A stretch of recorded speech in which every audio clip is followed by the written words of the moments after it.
Our ancestors who fought the wars of resistance, their heads, their remains are sitting in jars throughout Europe.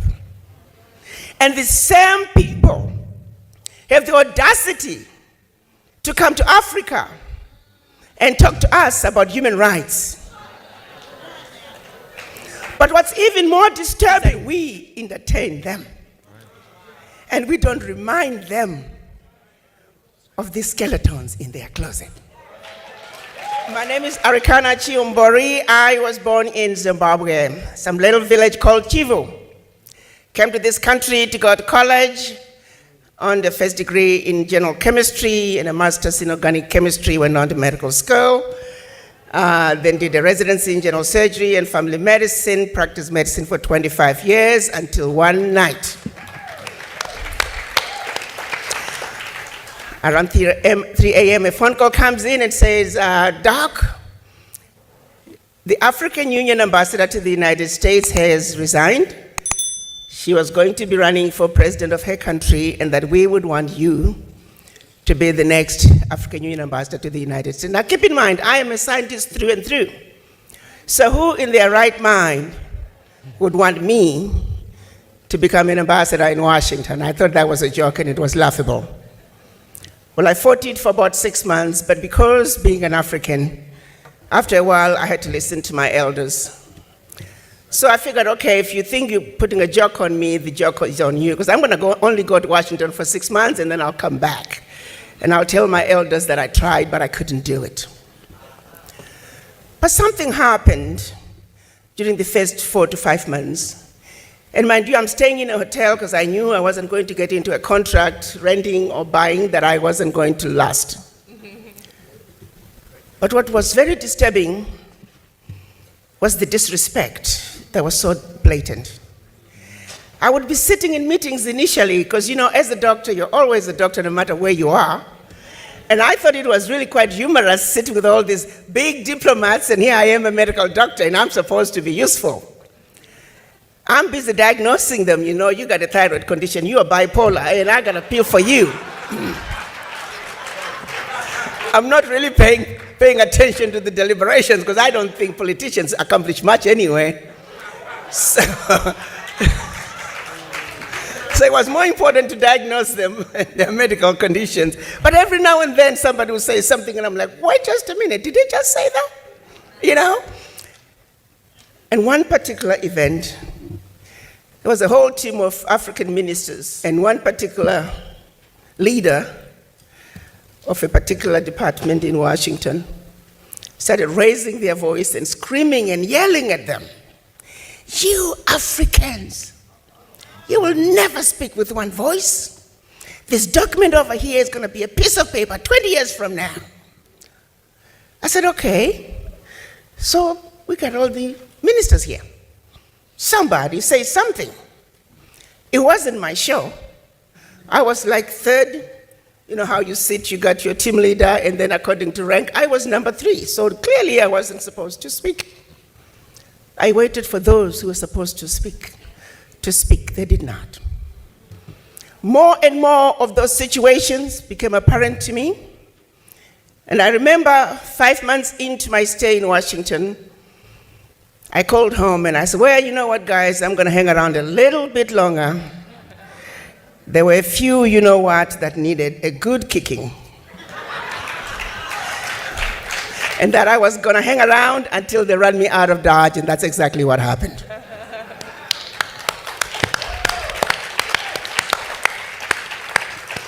The disrespect is not just for the Africans on the continent. The disrespect is for black people around the world. The abuse is not just for Africans on the continent. The abuse is for black people wherever you find us. I'm going to share with you some basic facts. You see, our story is a simple one. Our story is of truth and facts, which are two constants that do not change. And all we need to do is give the world an overdose of our truth. And insist on it. As we speak today, I'm going to take you back centuries. Long before the children of Africa were taken out of Africa as slaves. There was some serious resistance when the occupiers from the West came to Africa, contrary to what some might think. They didn't just give up their children, but the fighting began long before slavery. And the resistance was those who led them, the majority of them, their heads, as we speak today, are sitting in jars in Europe. Are you aware of that? Our leaders, our ancestors who fought the wars of resistance, their heads, their remains are sitting in jars throughout Europe. And the same people have the audacity to come to Africa and talk to us about human rights. But what's even more disturbing is that we entertain them and we don't remind them of these skeletons in their closet.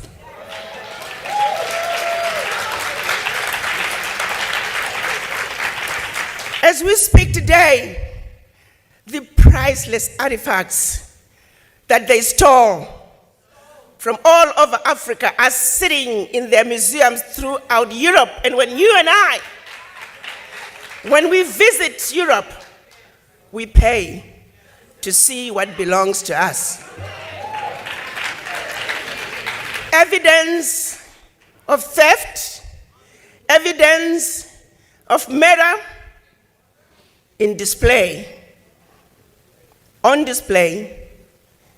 in plain sight.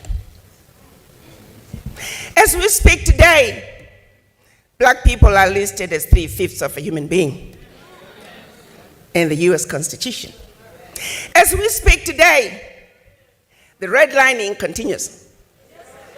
As we speak today, African countries are being made to pay ridiculous interest rates on loans that they should not be paying for. Correct.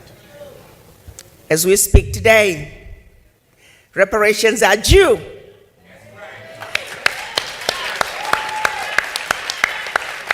Everybody else has been given reparations, expect us. The question then becomes, what is wrong with this picture?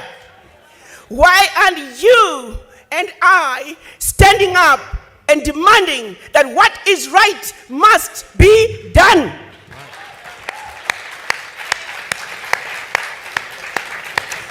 I can tell you why. Because no other race would stand for a minute what is being done to us. How long do you think a finger of a British soldier lasts in Zimbabwe? How long do you think a thumb of a German soldier lasts in Namibia? Not even a minute. They would storm in, kill hundreds, if not thousands of people just to recover that one finger. Why is it that we are unable to come together and speak our truth and demand that what needs to be done must be done?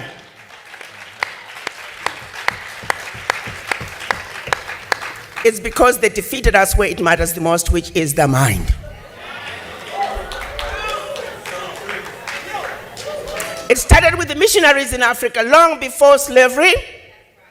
They were sent by the Roman Catholic Church to subdue the Africans, make them believe that when you get slapped, turn the other cheek, and that your riches are in heaven. So by the time they followed with the colonizers to reap and rape Africa, we were already brainwashed. We were meant to believe everything African was bad and undesirable, and everything European was better. And the same brainwashing continued as our children were taken out of Africa enslaved. It continued on the plantations, color gradations, light-skinned versus dark-skinned, field workers versus kitchen workers. To this day, we suffer from the legacy of slavery and the legacy of colonization. For how long are we going to continue to suffer from this affliction? For it is singularly the reason why we are not able to come together just like other races and nationalities have done in this melting pot that is the United States of America. When you ask for the voices of the Irish Americans loud and clear, Jewish Americans loud and clear, German Americans, Italian Americans, Chinese Americans, Indian Americans, their voices are loud and clear. But when you ask for the voices of us black people, you might as well go to the graveyard because we are missing in action. We were taught, we were brainwashed into not even loving ourselves as individuals, let alone each other. We were taught not to trust one another. We were taught not to believe that my brother can, my sister can, but somebody else who doesn't look like you and I is better. The question I have for all of you, just close your eyes and think about your children, your grandchildren. Is this the world you want to leave behind for them? If the answer is no, then you need to have a serious conversation with the image in the mirror. Because it is the image in the mirror that must change. It is the image in the mirror that must understand that you are sick from this affliction of the legacy of slavery. You are not sick at home. You are not sick in the doctor's waiting room. You are not sick in the hospital ward. You are sick in the intensive care.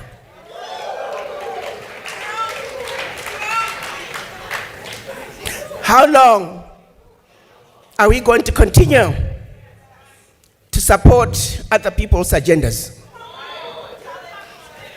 Those who stood up to fight during the civil rights movement, during the Pan-African days in Africa, civil rights in the United States, they were all silenced.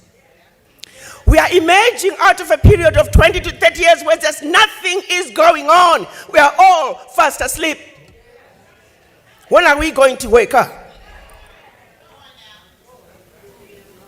Reverend Al Sharpton is saying, the time to wake up is now.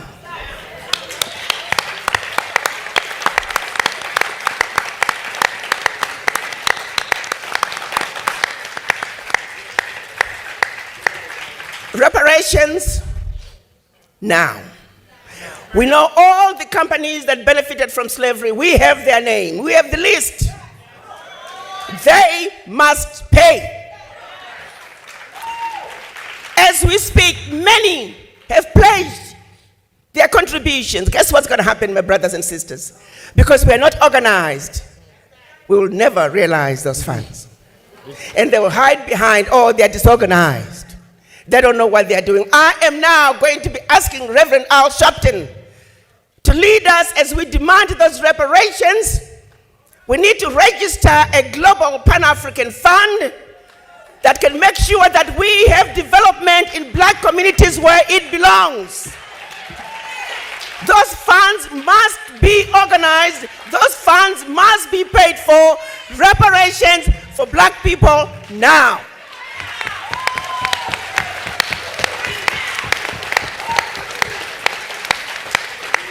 No more shall we continue to be abused. No more shall they continue to exploit our Africa. What is in Africa is our birthright, and we are going home to take it. No more shall we be told Africa is a diseased and dying continent because they are going to Africa in droves and telling you to not go there. So this moment is calling for unity of purpose. And before I leave this platform, I'm going to ask all of you to take a moment. If you love your children, if you love your grandchildren and their future, to have a serious conversation with image in the mirror. No justice, no peace. No justice, no peace. I thank you.